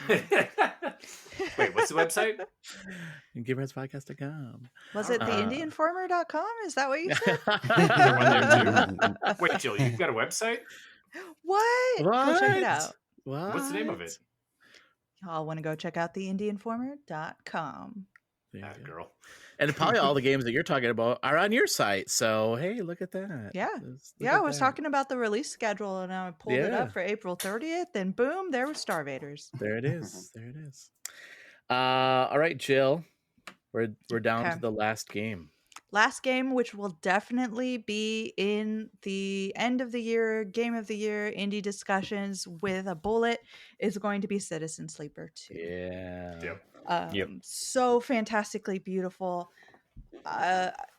There's so much that goes on in this game. If you're a fan of the first game, definitely you should check this out. But I think that this one is a little more mechanically full, I think, because you have lots of things that are going on. You're being constantly chased throughout the galaxy, so you do have to move around versus in the first game where you could stay in one space and really explore it and get down to it and never really feel that lack of resources, which you always have. In this game, you're like, I need to be gone in a certain amount of time or else I'm going to be found, which means I have to get my resources right now. But when you're trying to do that, you run into people that you're like, oh no, now I got to help this person. You know how it is? And now you're using your resources to help them, but you're still trying to. And then what is also really cool is when you're in sort of a planetary system, you can be on the planet and you can go around and do things on the planet just like you could in the first game, but you can also go into the planet's orbit for I'll say missions just to make it a little easier to figure out. But the missions are, you have 3 crew members with you, and Citizen Sleeper is played mainly through dice rolling. It's very much tabletop RPG coded. So when you bring your 3 space cadets with you, crew members, you can use all 3 sets of dice in order to get your objective completed. So you have to really pay attention to what each crew member is good for. So while you're recruiting, you can choose not to recruit people and you can choose to recruit people. The more you recruit, the more you eat, but they also are going out on a basic level and getting stuff. And gaining resources and things. So it's really just a complete balance of what's going on. And then you can hopefully get through whatever the mission is with some measure of success, but you are gaining, if you are failing at any point, you gain stress. And if you get enough stress, then your actual dice can start to crack. And so you might not be able to roll like well on a dice anymore. If your dice completely breaks, then you have a smaller amount of dice that you can roll, and the lower your chances are to have good dice rolls to begin with. So it like gets really stressful. So you have all these things to keep in mind versus the first one where you were just much more in a narrative space rather than a mechanical space, which I really like. This sort of gameplay that makes you keep all these things in mind. You can make it harder. There are difficulty levels. I didn't go for like permanent delete, like if your dice crack, they're cracked forever sort of things. Like that's a little too beyond me. But there is also a much more forgiving difficulty if that's the way you want to go and you want to experience the game narrative. But so all of that is new, but what's kept on from the last one is just the absolute beauty of the narrative. The writing is impeccable. It's just so completely like I had a question from somebody recently that was like, what is a quote from a game, from an indie game that's like stuck with you? And the writing in Citizen Sleeper 2 is just that kind of thing where you read it and you're like, that's so profoundly beautiful and put in just the perfect way, even if it's not something that's like looking into your soul and humanity. It's just the way that they talk about how doors open, and it's like that shouldn't be a beautiful thing, but the way that that's worded is like, wow, that it adds so much to what's happening, because this game, very tabletop coded, doesn't have like cutscenes. You're not seeing what's happening. You've got like little pictures that pop up to kind of get the idea of the scene or like of the characters you're looking at, but everything is happening in this like theater of the mind. And I can remember scenes happening in my head when I go back and play it, and I'm like, oh yeah, that didn't actually play out because it's happening in my head, but the narrative is just so beautiful that I'm like, I remember in my brain this happening. And it's all about being broken and being hopeful and being in a system that's meant to crush you, but prevailing because of the connectivity of human beings. And what does it mean to be a human being? Because the sleeper, the titular character, is sort of like an android. So you start out, you are an android whose conscious existence is plucked from a person who had debt enough that they sold off their human consciousness to be put into a robot for a certain amount of time to be able to pay off their debts. So when you as a sleeper run away, you are like, your existence is illegal because you are owned by payment by the company that the human that your mind belongs to gave to this company.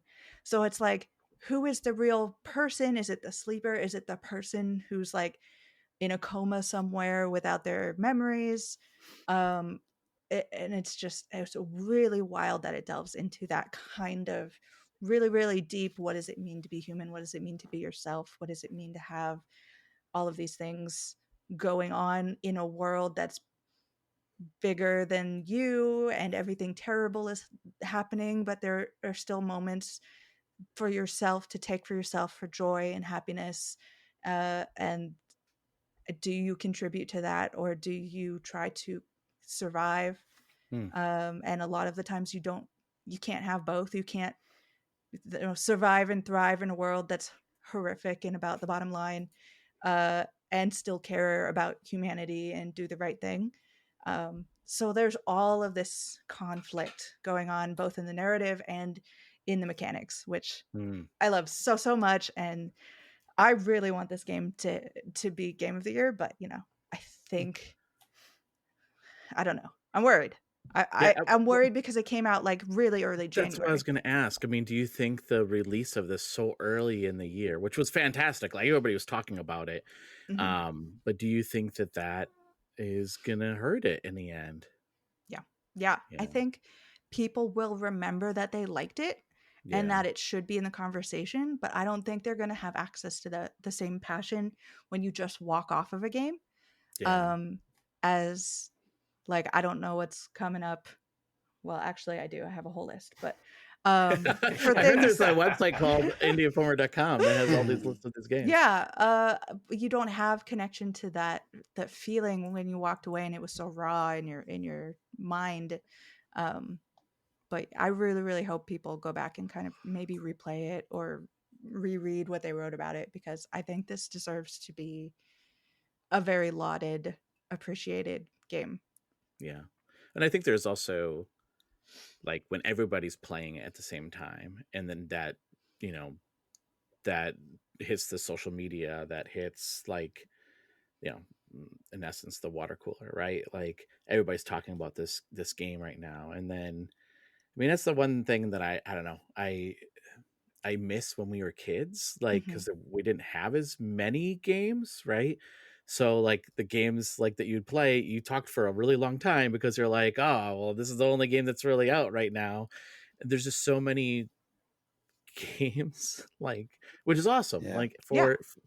for people that love games, and like I say this to everybody, like that I know that that they're like, oh, I don't really play games. I'm like, there is a game for everybody. It doesn't, like, you say you don't play games, what do you like? Because I can find you a game that will fit you. And like, there's games, but because of that, which is fantastic, but because of that, there's just so much. And then people like latch onto it. Like, it's always amazing to me, like Baldur's Gate 3 was talked out for months, right?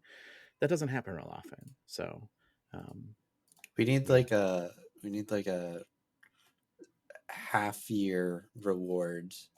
This is what the show is. Yeah. Oh my gosh. Pretty I didn't much. know we were giving out awards. I give all the awards to Citizen Sleeper 2.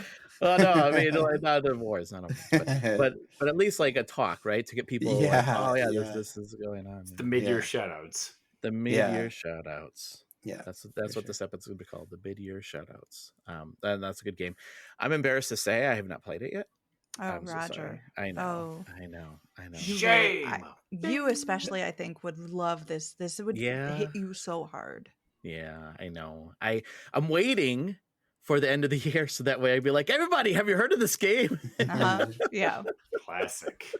Yeah, exactly. I'm gonna be the one person to make sure it's get added to the. You're procrastinating your homework. Or and then more games are going to come out, and then you'll be like, I don't have time for this one. That's true. Yeah. That's a really good pick. Jake, your final pick? Okay. So my last pick, I've been seeing a lot of stuff about this game, but I also feel like I haven't. And it's Hell Is Us. So it's, I actually don't want to say that it's a Souls-like game. But it does give me that feeling when I do play, but I don't think it is an actual Souls-like game. It definitely does have the combat for it. You are kind of, I guess I should start. You're basically, it's during a civil war that's going on in this country that you're in, and there's a lot of death and destruction going on, but then there also seems to be some sort of supernatural thing that's going on in this world as well. So you're fighting these enemies that aren't quite human or anything like that, and you have a sword, and you also get a drone that kind of flies around you, and with a sword. Maybe I haven't gotten that yet, but there are attachments that you do get for the drone that kind of give you different abilities and stuff like that for it. So I just played the demo that's out on Steam right now. So I only got one that basically distracts enemies for you and stuff like that. But it does seem to have kind of that like parry to it. But then you also get this like, you'll get this like white ring around you that will heal you if you hit enemies too much. So it's almost like Bloodborne in a way. In that. So it seems like a really interesting game. And I was seeing people talk about it, but I don't really know if maybe I'm just in this weird Dark Souls echo chamber and stuff like that. I have heard people talk about this game. Okay, cool. Yeah, that's good because it does seem really interesting. I actually just wanted there's a quote on the Steam page and it says the central theme of Hell Is Us is the human violence is a perpetual cycle fueled by human emotions and passions. And I think that's really cool. And I do kind of see that. It does seem like you're in the middle of a war that's going on. And I do feel like this game could have a lot of conversations around it when it does come out. It's supposed to come out this September, so but I think it is an interesting game, especially the world that we live in right now. I think is riddled by war and stuff like that. So I do think there are some sort of connections to that people are going to make when they do play this. So yeah, I'm very interested when it does come out. Another big thing about the game that they tell you is when you go into it, there are no maps, there are no beacons to go to. You're on your own, and you've got to use your senses to kind of guide you to where you feel like you have to go to next, which is really interesting. Like when I played the demo, you're supposed to, you don't really know where you're supposed to go either, and you kind of follow these tracks and you meet this old man and you're talking to him about his son that has gone away to war, and he's just kind of been in this rusted old shack that's basically dilapidated, and he's living in the basement of this house. And he basically says that this was the farm that him and his sons grew up in, or have been growing up in, and now the son has gone off to war and stuff like that. And he says that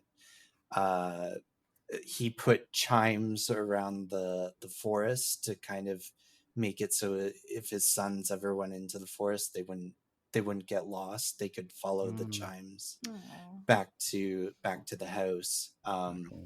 And so it's going to be something horrible where we meet the son and he's got a chime in his hand as he's oh dying. yeah, and probably. Absolutely. Yeah, but you do you actually do use that to your advantage, because he does tell you that it's through the forest and stuff like that, and to follow the wind chimes. So you're kind of following these chimes that you're hearing in your headphones and stuff like that to get to where you want to go next. But none of this is really like in your face. Like you're really kind of just supposed to talk to people and trust your instincts and stuff like that. So yeah, it's yeah. Was this game, was I wrong? Maybe I could be making this up. Was this part of the 6-1 indie showcase? I don't think so.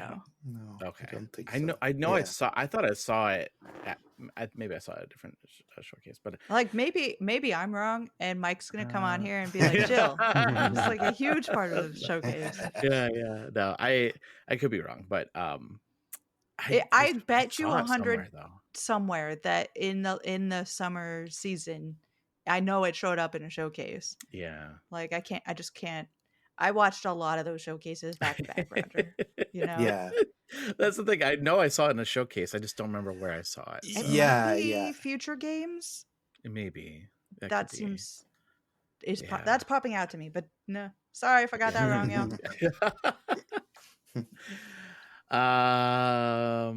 Okay, Zeb.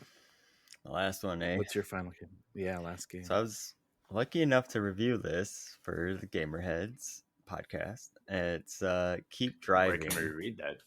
Keep driving. Yes. I really enjoyed this, and I will say I still listen to most of the soundtrack when I'm in the car because they just nailed the soundtrack to listen to when you're on a road trip or something like that. And it's just really good, and it captured that feeling of just you got your first car, you have your friends, or you got a plan, and you're going cross country. You're driving to PAX. I mean, what? Yeah.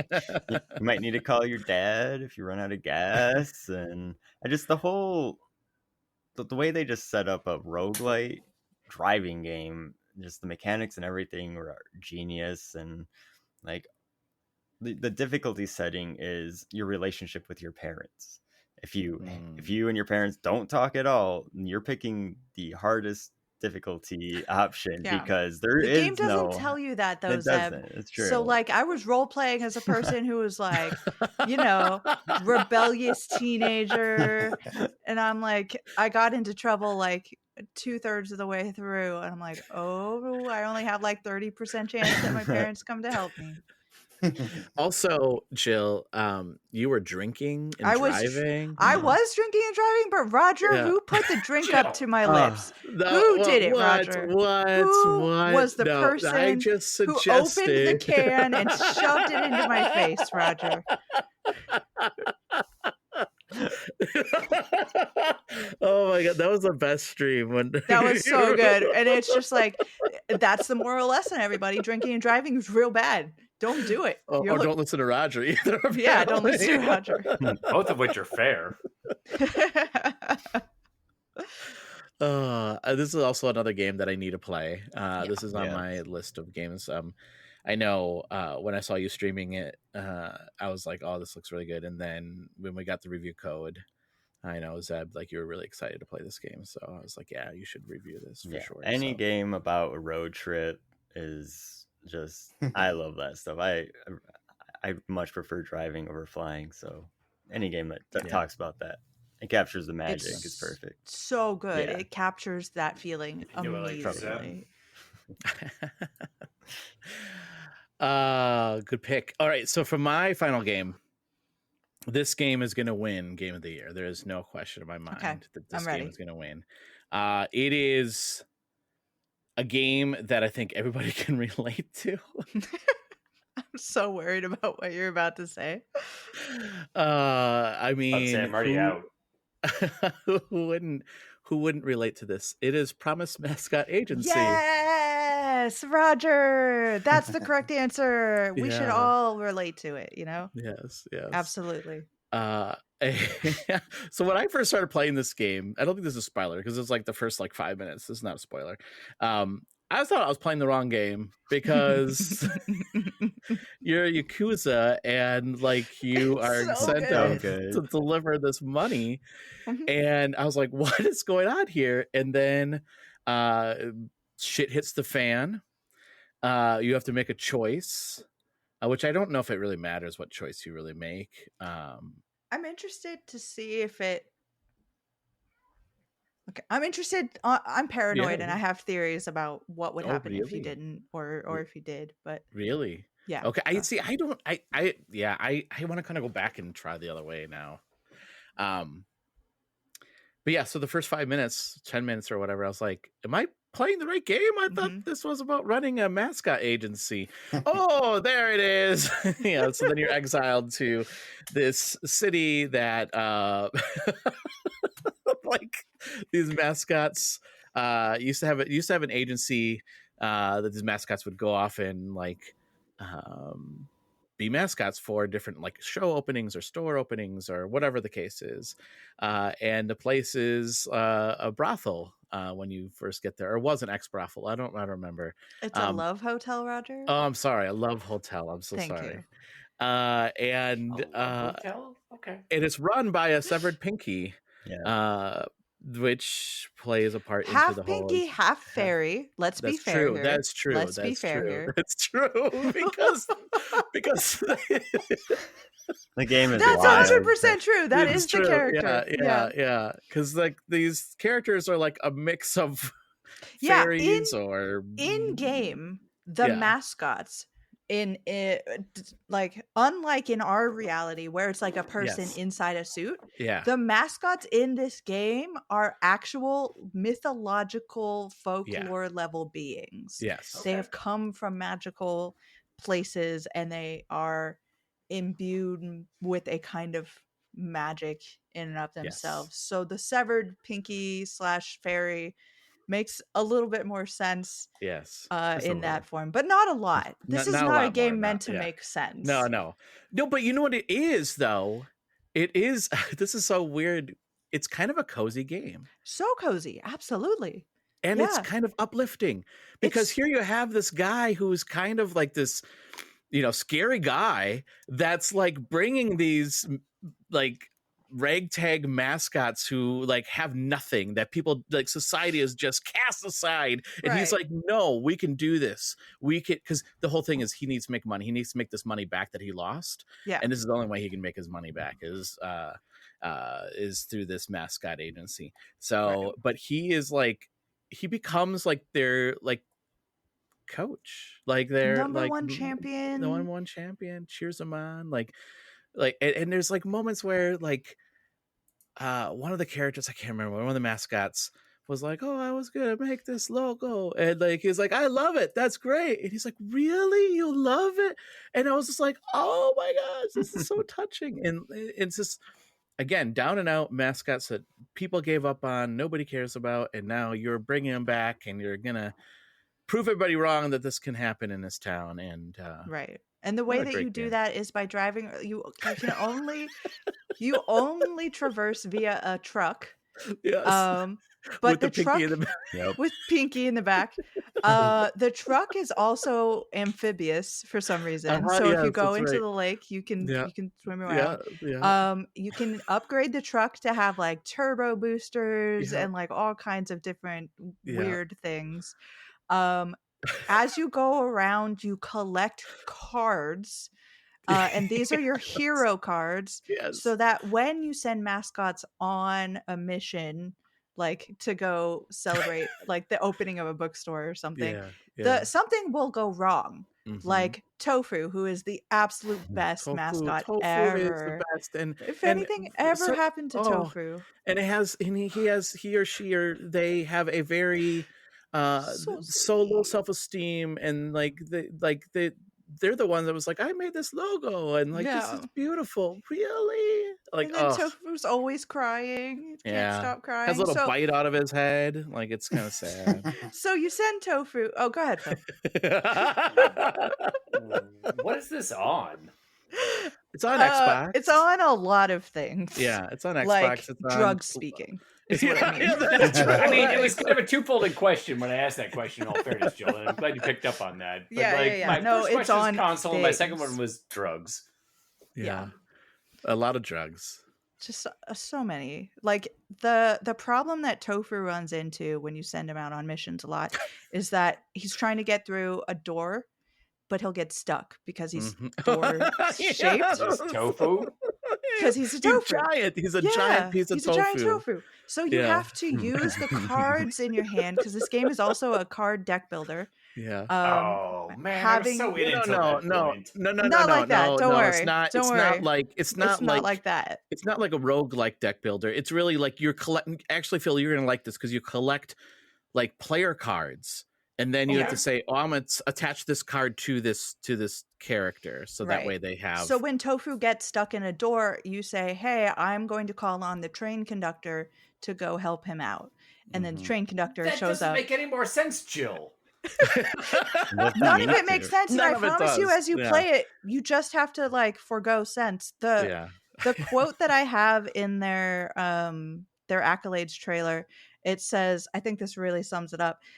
Every bizarre detail of this game speaks to me on a worrying level, and that's the entire game. All right. Like this game is so much fun, and it really is just the most bizarre, but also like it is all rooted in very heartfelt, genuine care for the humans around you, and that's sort of why it works as well as it does, because they're not making fun of anyone. This is not a like lighthearted like trying to like chuckle at people's expenses. This is really a very serious game about ex-yakuza trying to make a mascot agency work and save the town around him and his family at the same time. Yeah, I was gonna say, and his own life. Yeah, for sure. Yeah. What am I hearing right now? The best game so ever. Good. It's so good. And they don't get me wrong, I'm gonna buy it as soon as I get done with this, just because I'm intrigued. Oh my god, it's so the creators are so aware too that this is the game that they have made, so they play into it just absolutely perfectly. Yeah. Oh, it's so good. It's I heard about this game, I think, through you, Jill, last year, because I think you were talking a lot about this game. And then when I saw it pop up saying, "Hey, do you want to review this?" I was like, yes, please. And it's so good. Oh, it's so cute. It's such a good game. I love it so much. I did not. The previous 12 games that I've heard, how is this the last one we're talking about? This should have been number one on the list. See, this is one of my games. Yeah, this is one of those games where I'm like, do I want to say the one that is in my heart of hearts? Do I want to say the one that I know is going to be in the Game of the Year discussion? Because I'm worried that this was either, I think, just before Blueprints. It was around Blueprints. It was, yeah. So I feel like it got overshadowed a lot. So I'm afraid that it's not going to get all the love that it is due as this like extremely touching, wacky experience that it is. But I'm glad that I have you on my side, Roger, to really fight for it. It's so good. What was the game that the studio came out with before? I have that game too. I just don't remember what it's called. Do you know what it's called, Jill? I feel like I should right off the top of my head, but I don't. Let me check. It was something. It was like a visual novel, I think, if I remember correctly. It's very similar in regards to like Paradise Killer. Paradise Killer. Huh. That's right. Yeah. So both very good games. Okay, well that's it. I think we're gonna probably skip the next topic because of how long we went with this podcast so far. Just to hijack your whole schedule, Roger, adding in a whole another segment no one ever heard of until just now. I want to shout out the games. You can't stop me. This is why you invite me on, Roger. That's right. I want to shout out Roger. the Try to future stop her. games. I want to see this. Yeah, future games that we know the date of already that I am looking at as Game of the Year contenders. Oh, wait, can I guess one? Yeah, go for it. Mina. Yes. Mina is definitely on that list. That's October 31st is the release date. We got that during the Summer Game Fest showcase. Can I guess another one? Yeah.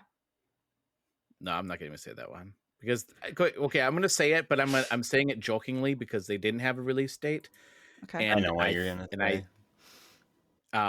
I think everybody was reading into what Xbox was saying, and I don't think they were saying what they were saying. No, we need to discuss. I needed to discuss that with the Indie Council today, and we didn't manage to get to it, I don't think. But... well, the game is Silk Song. Yeah. But we don't what say they the name of that was, game. You've just delayed it 3 more months. I know, I did. But what I don't think that they said. What they said was that you can play this game when it releases.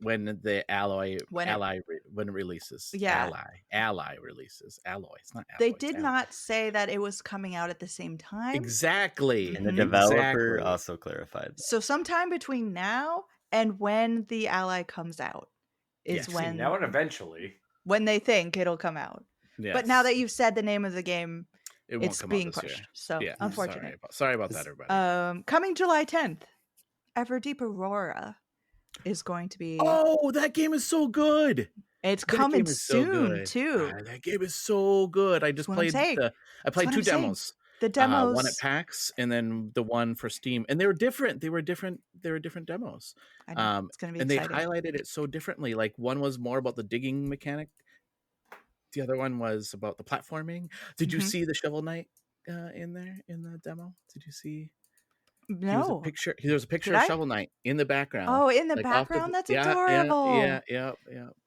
See, aren't Sorry. you glad that I had the Yeah. segment? That I decided to hijack everything? August 19th, Sword of the Sea is coming out. And I got to play that a little bit at Summer Game Fest, and it plays really beautifully. What is that game? It's a journey, but you are skateboarding on a sword. Oh, that sounds really cool. Yeah, we've seen this for a long time. We finally saw it again, and we got the release date, which we're very, very excited about. Nice. It plays so beautifully. I love this game. September 25th, Consume Me. This is the game that won almost every award at the GDC Awards. Oh. Yes. A very introspective game about basically the creator and her journey as a teenager with like health and eating and disorder and dealing with life as a teenage girl. So very serious, very, very, very good looking, very high on the list of like, it's literally swept at GDC. So like it hasn't even come out yet. I'm very, very excited for it.